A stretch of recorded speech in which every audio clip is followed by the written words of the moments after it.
Salam sejahtera saudara-saudara, senang sekali kita bersuka cita berjumpa kembali untuk belajar dari sebagian firman Tuhan. Kali ini temanya sangat menarik, yaitu karakter kita yang lain, setia. Apa saudara-saudara? Setia. Mari kita buka firman Tuhan dari Matius pasal 24 ayat 45 sampai dengan 51. Kita baca bersama-sama, saudara di rumah baca dengan saya. Siapakah hamba yang setia dan bijaksana yang diangkat oleh tuannya atas orang-orangnya untuk memberikan mereka makanan pada waktunya? Berbahagialah hamba yang didapati tuannya melakukan tugasnya itu ketika tuannya itu datang. Aku berkata kepadamu, sesungguhnya tuannya itu akan mengangkat dia menjadi pengawas segala miliknya.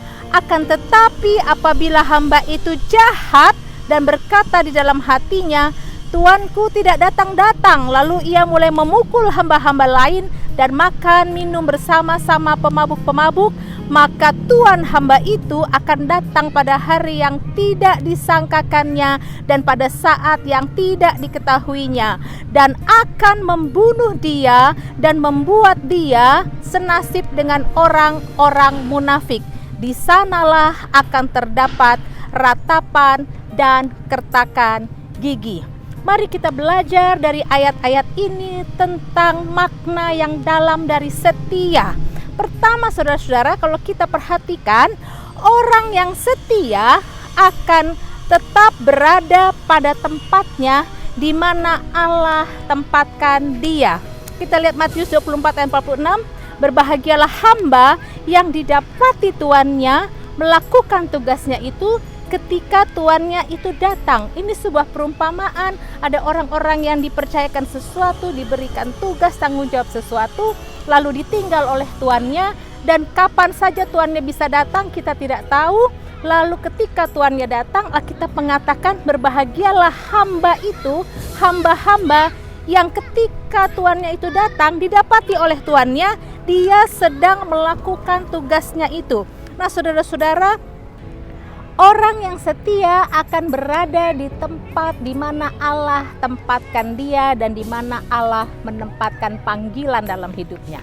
Hai engkau istri-istri, engkau dipanggil kiranya ketika Tuhan Yesus datang, engkau didapati sedang melakukan tugas tanggung jawab sebagai seorang istri yang setia, melayani suami, mengurus dan mendidik anak-anak dengan baik. Hai engkau suami-suami, kalau hari ini dan saat ini Yesus datang, kiranya engkau didapati Tuhan, engkau sedang menjadi seorang suami, seorang ayah yang sedang membahagiakan, melindungi, mensejahterakan, membuat kenyamanan kepada istri dan anak-anakmu. Hai engkau para pekerja, kiranya engkau didapati Tuhan kalau Tuhan datang, engkau sedang mengerjakan apa yang menjadi tugas pekerjaanmu saat ini. Nah saudara-saudara, ketika tuannya itu datang, dia sedang berada di tempat di mana Tuhan memanggil dan menempatkan dia. Dan sedangkan orang-orang yang tidak setia, saudara-saudara, mereka yang tidak setia, mereka adalah rajanya segudang alasan. Mari kita lihat ayat ini saudara-saudara, ayat yang ke-48, Matius 24 ayat 48. Akan tetapi apabila hamba itu jahat, hanya ada hamba yang setia dan hamba yang jahat saudara-saudara. Apabila hamba itu jahat dan berkata di dalam hatinya, Tuanku tidak datang-datang, lalu ia mulai memukul hamba-hamba lain dan makan minum bersama-sama pemabuk-pemabuk. Kita lihat ayat ini saudara-saudara, apa alasannya ketika seseorang itu tidak melakukan tugasnya? Dia punya alasan, tuanku soalnya tidak datang-datang. Dia salahkan tuannya. Kenapa? Ada kata di sini tidak datang-datang. Kenapa jadi persoalan untuk membuat orang ini tidak setia? Karena tuan yang tidak datang, tuan yang tidak berada di tempat, atasan atau siapapun itu yang tidak berada di tempat, mungkin tidak memberikan pujian atau penghargaan kepada apa yang sedang dikerjakan. Saudara-saudara, orang yang setia tidak peduli ada yang lihat atau tidak ada yang lihat, dia mengerjakan apa yang baik. Yang penting dia melakukan tugasnya. Tetapi hamba yang jahat, dia punya segudang alasan, dan alasan yang dipakai adalah karena tuannya tidak datang, sebab tuannya tidak bisa melihat apa yang dia kerjakan, sehingga yang dia kerjakan rasanya tidak ada yang memuji, tidak ada yang memperhatikan, sehingga bermalas-malasan saja, meninggalkan saja, minum-minum saja, dan lakukan yang lain. Nah, saudara-saudara, hamba yang jahat selalu punya alasan, dan dia rajanya segudang alasan. Saudara-saudara, selain terbukti dari perilaku yang sudah jelas-jelas tidak setia, orang yang tidak setia ini pintar dan selalu punya alasan untuk apa? Untuk membela diri.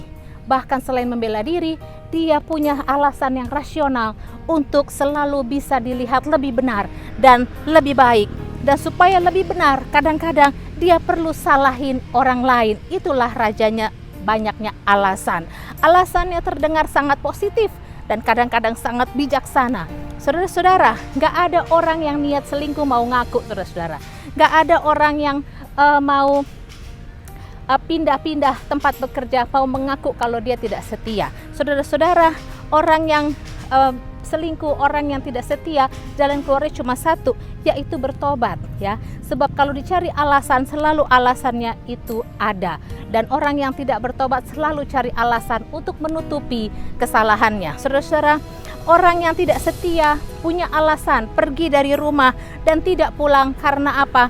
Karena mau mencari nafkah, karena bekerja. Orang yang tidak setia pindah kerja, sebentar di sini, sebentar kerja di sana, sebentar di sini, sebentar di sana. Selalu punya alasan. Kenapa? Karena tidak setia akarnya, tetapi selalu dia punya segudang alasan untuk membenarkan sikapnya. Nah, saudara-saudara, orang yang tidak setia juga kadang terjadi di pelayanan di sebuah gereja.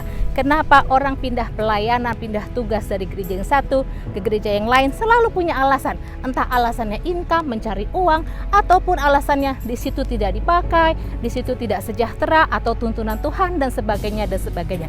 Tidak semua orang pindah pelayanan, pindah tempat kerja, pindah tempat atau apapun itu tidak setia. Tetapi hati-hati saudara-saudara, ketika Tuhan datang, kiranya engkau berada di tempat di mana Allah sebenarnya punya rencana yang baik dalam hidupmu dan keluargamu. Nah, saudara-saudara, mari kita lihat yang berikutnya. Yang kedua, saudara-saudara, orang yang setia membawa kebahagiaan dan diberkati. Apa kata firman Tuhan, saudara-saudara? Kita lihat Matius 24 ayat 47. Aku berkata kepadamu, sesungguhnya tuannya itu akan mengangkat dia menjadi pengawas segala miliknya. Saudara-saudara, lihat di sini. Orang yang setia pasti membawa kebahagiaan. Atasannya bahagia. Ketika Yesus datang, ketika Tuhan datang, Tuhan disenangkan, dibahagiakan oleh kesetiaan kita. Dan apa upahnya, saudara? Upahnya adalah berkat. Berkat yang berkelimpahan dan tidak berkesudahan. Berkat orang yang setia adalah porsi berkat ajaib, saudara, yang tidak bisa terukur atau dikalkulasi matematika atau logika. Tetapi berkat yang tidak dapat diukur oleh pikiran manusia, berkat takaran porsinya dari Tuhan.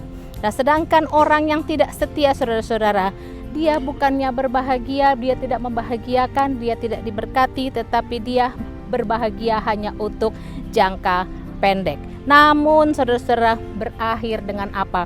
Penyesalan dan perjuangan yang semakin berat, tidak ada akhirnya. Kita lihat Matius 24 ayat 50. Maka Tuan hamba itu akan datang pada hari yang tidak disangkakannya, ayat 51, dan akan membunuh dia dan membuat dia senasib dengan orang-orang munafik. Di sanalah akan terdapat ratapan dan kertakan gigi. Apa kata firman Tuhan? Ingat, saudara, orang yang tidak setia disamakan dengan orang-orang munafik. Yang ketiga, saudara-saudara, orang yang setia dicari Tuhan, sehingga hanya orang yang setialah yang layak melayani Tuhan. Mari kita lihat Amsal 20 ayat 6. Banyak orang menyebut dirinya baik hati, tetapi orang yang setia, siapakah menemukannya? Firman Allah dengan jelas mengatakan, orang baik itu banyak. Mungkin kau pikir engkau orang baik, iya, tetapi orang yang setia, itulah yang dicari Tuhan. Orang yang setia, itulah yang dicari di mana-mana. Oleh karena itu, saudara-saudara, hanya orang yang setia yang layak melayani Tuhan. Hai engkau pemimpin-pemimpin rohani, hai teman-teman mungkin sesama pemimpin gereja, jangan ragu-ragu untuk tidak usah pakai orang-orang yang tidak setia, tetapi orang yang setia. Mari kita pakai untuk hormat kemuliaan Tuhan. Sebab apa?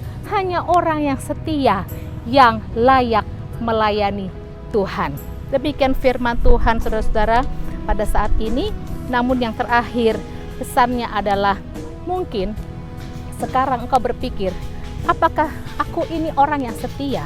Apakah aku ini hamba yang jahat? Saudara-saudara, gampang. Tanya kepada orang terdekatmu. Kalau engkau orang tua, tanya kepada anak-anakmu, apakah papa ini, apakah mama ini orang yang setia atau orang yang tidak setia? Tanya kepada orang terdekatmu, komunitasmu, minta mereka evaluasi atau menilai, apakah saya orang yang setia? Dan selain itu, kita uji hati kita di hadapan Tuhan.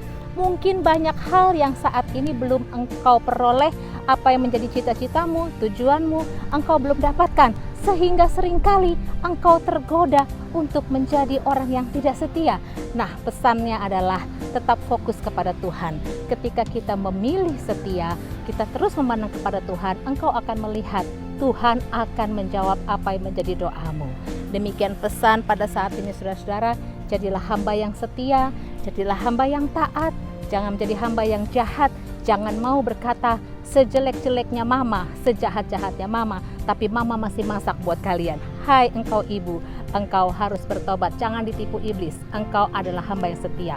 Ayah, jangan mau berkata sejahat-jahatnya papa, sejelek-jeleknya papa, tetapi papa masih memberikan kamu uang. Hai engkau ayah, engkau harus bertobat. Mari, tidak ada hamba yang jahat setelah mendengar firman Tuhan ini. Datang kepada Yesus dan bertobat. Jadilah setia. Amin.